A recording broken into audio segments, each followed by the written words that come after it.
6.3 exercise में हमने अब से पहले 13 क्वेश्चन तक करा दिए हैं। अब क्वेश्चन नंबर 14 लेते हैं। Find the equation of tangent and normal to the given curve. भाई हमें इक्वेशन बतानी है, बहुत सिंपल सा क्वेश्चन है। हमें इक्वेशन बतानी है टेंजेंट की और नॉर्मल की। जैसे कि मान ले जाए ये कर्व है, बस सीधी सी बात है, ये तो आपका क्या बन गया, यहाँ पर ये तो टेंजेंट बन गया और ये नॉर्मल हो गया। नॉर्मल क्या होता है, इसके परपेंडिकुलर होता है। तो इसका मीन्स हमारे पास y दिया हुआ है, क्या दिया हुआ है, x की पावर 4 माइनस 6x की power 3 plus 13x square minus 10x plus 5। हम सबसे पहले डिफ्रेंशिएट कर लेते हैं भाई। अब तो मैं लिख दूँ differentiate with respect to x। तो यहाँ पर क्या आएगा, y डैश क्या आ जाएगा 4x की पावर 3 माइनस 6 3 जा 18x स्क्वायर और प्लस 26x और माइनस 10। ये हमारा इसका डिफरेंशियल हो गया। अब इसने y डैश के लिए पॉइंट दिया है 0,5। किस पे निकालना है ये स्लोप, y डैश किस पे, x की वैल्यू क्या है यहाँ पर 0, y की वैल्यू क्या है यहाँ पर 5। तो भैया यहाँ तो सारे x आ रहे हैं, तो यहाँ पर रख दीजिए 4 इंटू 0 की पावर 3 माइनस 18 इंटू 0 का स्क्वायर प्लस 26 इंटू 0 और भैया माइनस 10। तो हमारे पास क्या बन गया, माइनस 10 आ गया। तो यानी कि स्लोप ऑफ टेंजेंट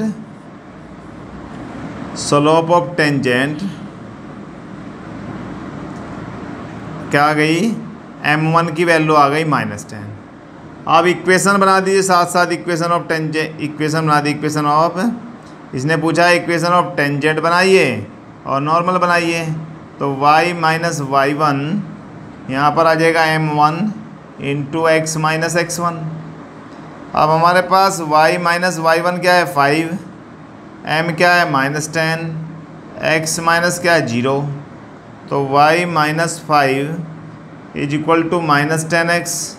आप 10x को इधर ले आइए, 10x plus y minus 5 equal to 0।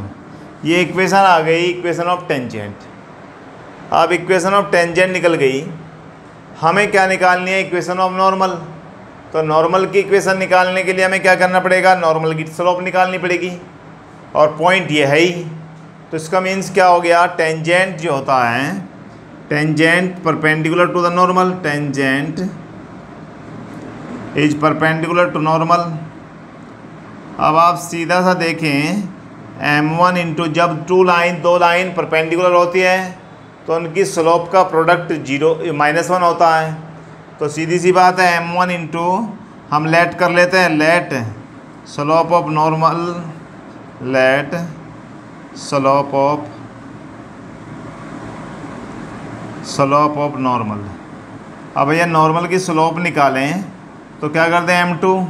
तो इसका मीन्स क्या हो जाएगा, m1 into m2 is equal to -1। अब m1 कितना है minus 10 into m2 is equal to -1, यानी कि m2 की वैल्यू आ गई 1/10 और पॉइंट क्या है 0,5, यानी कि ये x1 हो गया, ये y1 हो गया। हमें क्या निकालनी है, इक्वेशन ऑफ नॉर्मल निकालनी है। अब इक्वेशन ऑफ नॉर्मल निकालने के लिए सीधा सा तरीका, इक्वेशन ऑफ नॉर्मल के लिए y माइनस y1 कितना है 5 इज इक्वल टू स्लोप आ गई 1/10 x माइनस 0। तो ये तो भैया 0 चला जाएगा सारा, इधर तो 0 x रह गया बस खाली। 10 की मल्टीप्लाई यहाँ पर कर दीजिए, 10y minus 50 is equal to x आ जाएगा, यानी कि x minus 10y plus 50 equal to 0। ये हमारे पास क्या आ गया, इसका फर्स्ट पार्ट हो गया। और फर्स्ट पार्ट में हमने दोनों निकाल दी, इक्वेशन ऑफ टेंजेंट और इक्वेशन ऑफ नॉर्मल। हमारा क्वेश्चन नंबर सेकंड भी सेम इसी तरह है, सारे एक ही तरह के हैं। अब हम क्वेश्चन नंबर 3 लेते हैं। थर्ड में इसने दिया है y is equal to x3। तो हम क्या करें, सबसे पहले स्लोप निकालें।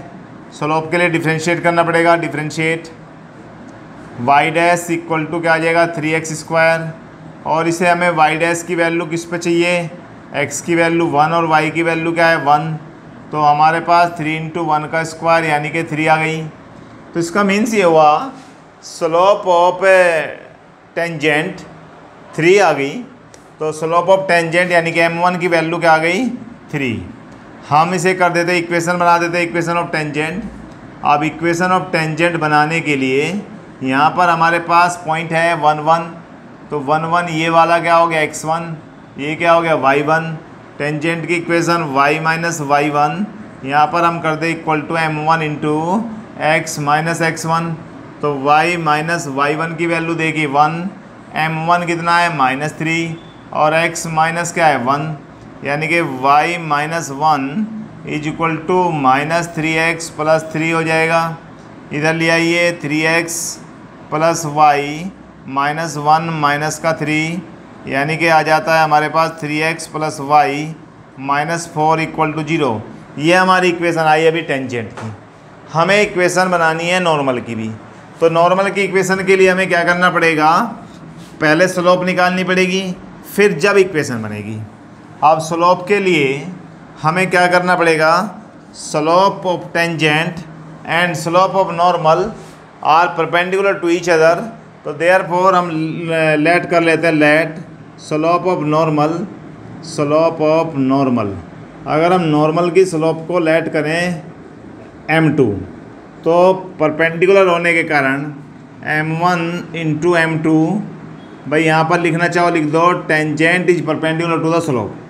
m1 इंटू m2 की वैल्यू क्या आ गई -1, m1 हमारे पास क्या आया 3, m2 हमें फाइंड करना है -1, तो m2 इज इक्वल टू आ गया -1/3। और पॉइंट हमारे पास क्या है 1 1 है, तो ये क्या हुआ x1, ये क्या हुआ y1। हमें इक्वेशन ऑफ नॉर्मल भी बतानी है, तो इक्वेशन ऑफ नॉर्मल सीधी सी बात है y minus y1 is equal to m2 और x माइनस क्या हो जाएगा x1। अब यहाँ पर देखिए क्या आ जाता है y माइनस y1, तो y1 की वैल्यू क्या है 1, m2 कितना है -1/3, x माइनस x1 कितना है 1, 3 से मल्टीप्लाई कर दीजिए, 3y minus 3 is equal to -x plus क्या हो जाएगा 1।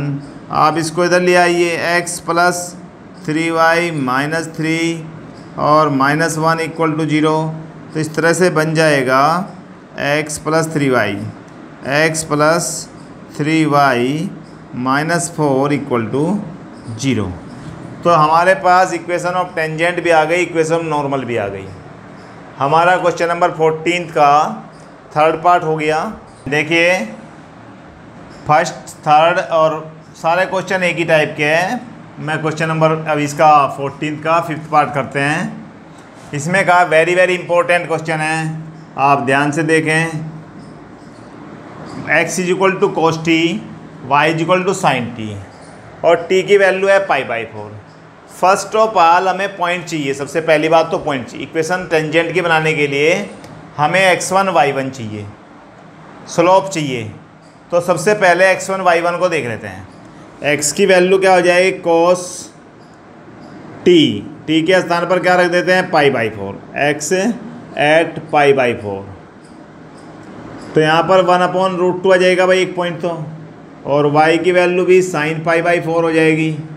भाई t की वैल्यू π/4 दी कि नहीं, तो इसका मतलब y की वैल्यू आ गई 1/√2। चलिए तो हमारे पास पॉइंट आ गए।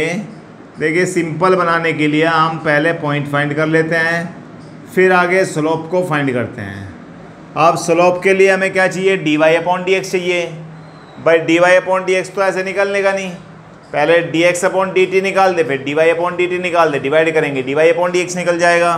तो हम यहाँ पर लिखें y इज इक्वल टू क्या है हमारे पास साइन t, तो dy/dt करें t के रेस्पेक्ट में डिफ्रेंशिएट, तो क्या आएगा कोस t, और यहाँ पर x इज इक्वल टू क्या है कोस t। अब यहाँ से क्या करें dx/dt निकालें, तो क्या आएगा माइनस का साइन t, यानी कि हमारे पास dx/dt आ गया, dy/dt आ गया। हम क्या करें अब dy/dx फाइंड करना है, तो भैया dy/dx फाइंड करने के लिए dy/dt और अपॉन क्या कर दें D x upon D T कर दें तो यहाँ पर आएगा माइनस साइन टी, ऊपर आएगा कोस टी और भैया यहाँ पर आ जाएगा नीचे माइनस साइन टी। बहुत अच्छा, हम इसको लिख सकते हैं D Y upon D X at T की वैल्यू क्या है, यानी कि equal to minus cot T आ गया, कोट टी, और टी की वैल्यू क्या है पाई/4, तो इसका मीन्स हो गया माइनस कोट पाई/4 और भैया कोट पाई/4 -1। हमारे पास दोनों पॉइंट आ गए, स्लोप भी आ गई। हमें क्या करना चाहिए, इक्वेशन ऑफ टेंजेंट बनाएं। इक्वेशन ऑफ टेंजेंट क्या कहता है, equation of tangent y minus y1 और m1 into x minus x1। हमारे पास y माइनस y1 क्या है, √1/√2। स्लोप क्या है हमारे पास -1, स्लोप को हम लिख देते हैं -1। x माइनस x1 कितना है 1/√2, तो दिस मीन्स हम एलसीएम ले लें √2, तो √2 कैसे भी चाहें कर सकते हैं, कोई आवश्यकता नहीं है। x माइनस 1 यहाँ पर भी क्या आ जाएगा √2x/√2, √2 से √2 कैंसिल हो जाएगा, यहाँ से हम इधर ले आए हैं, यानी कि हम लिख सकते हैं √2x। चलो भाई, प्लस क्या हो जाएगा √2y, और प्लस का 1 है, इधर -1 है, -1 हो जाएगा आके, तो ये आ गया √2x plus √2y -2 equal to 0। ये आ गई इक्वेशन ऑफ टेंजेंट। अभी हमें क्या निकालना है, इक्वेशन ऑफ नॉर्मल भी निकालनी है।